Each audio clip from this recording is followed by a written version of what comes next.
Georges le Rouge-Gorge par Anton Krings aux éditions Gallimard Jeunesse Giboulet en 1999. Malgré la neige et le froid qui ébouriffait son plumage, Georges tendait vers le ciel son plastron rouge et chantait devant la fenêtre où une main amie éparpillait au matin du pain pour les oiseaux.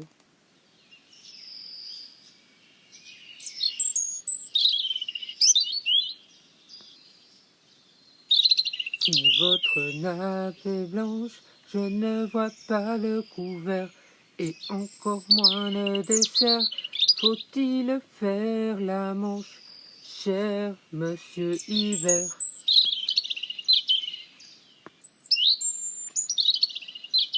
Son couplet achevé, il allait vite s'assurer qu'on avait bien jeté les miettes. Il en ramassait alors furtivement quelques-unes avant de disparaître derrière les arbres. Mais ce matin, il n'y en eut pas. À coups de bec avide, les moineaux plus hardis les avaient toutes mangées.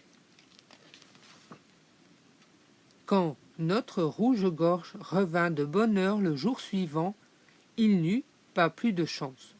Les piques assiettes étaient déjà sur place et commençaient à se chamailler autour de la précieuse nourriture. Un gros merle plein de convoitise en profita pour chasser quelques convives et Georges, tout dépité, dut s'enfuir. Caché dans les buissons alentours, il aperçut Benjamin, le lutin, en train de dégager un étroit sentier devant sa maison enneigée. Georges se mit à le suivre en scrutant le sol avec espoir. Mais la terre était trop dure pour en tirer le moindre ver, et le petit homme bien trop occupé. « J'ai autre chose à faire que de semer des graines en hiver, » grommela-t-il dans sa barbe givrée. Georges n'en écouta pas davantage. Il abandonna le vieux grincheux à sa tâche et s'envola dans un léger bruit d'ailes. Bientôt, il arriva en vue d'une maisonnette. « Une petite miette, implora-t-il en tapant au carreau de la fenêtre. Il ignorait sans doute que Mireille vivait là et qu'en cette saison elle dormait profondément. Aussi répéta-t-il ses appels avec insistance, jusqu'à ce que l'abeille ouvrit la fenêtre et la referma sur un « J'ai déjà donné », fatigué. Découragé, Georges s'éloigna et erra de ci et de là à la recherche de quelques baies, d'églantiers ou de sorbiers. Quand soudain, il lui sembla entendre un profond soupir et, en s'approchant, il découvrit assise sous un arbre une petite souris qui pleurait à chaudes larmes.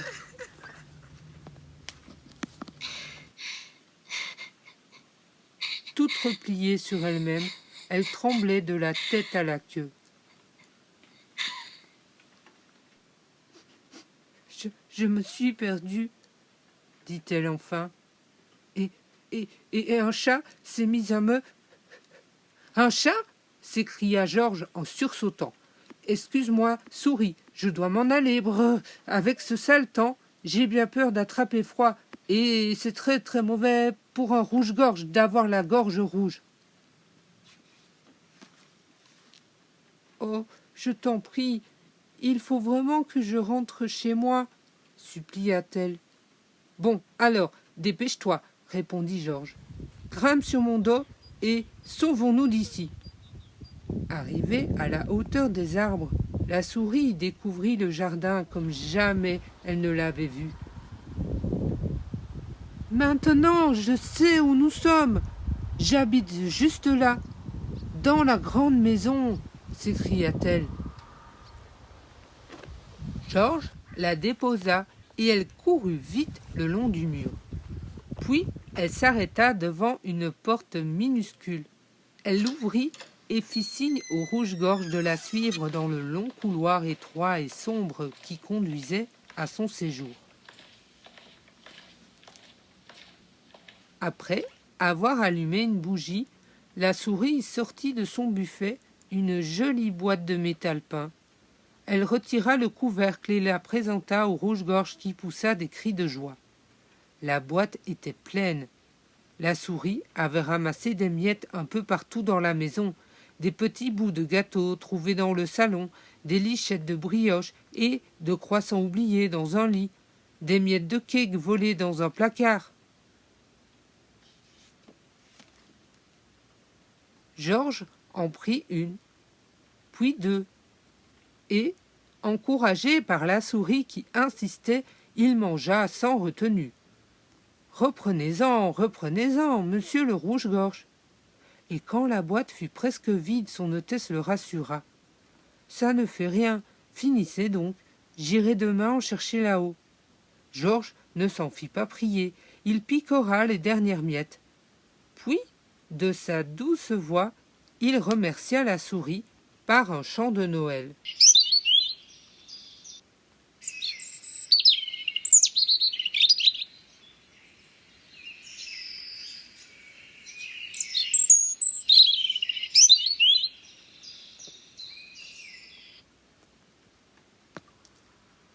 Ravie, elle l'écouta avec délice et l'invita à rester plus longtemps. Mais Georges devait rentrer chez lui avant la nuit. Il s'excusa et promit de revenir chanter le soir de Noël. Alors, en attendant le soir merveilleux, la petite souris déposa chaque matin devant sa porte quelques miettes de gâteau pour que son ami le rouge-gorge ne l'oublie pas.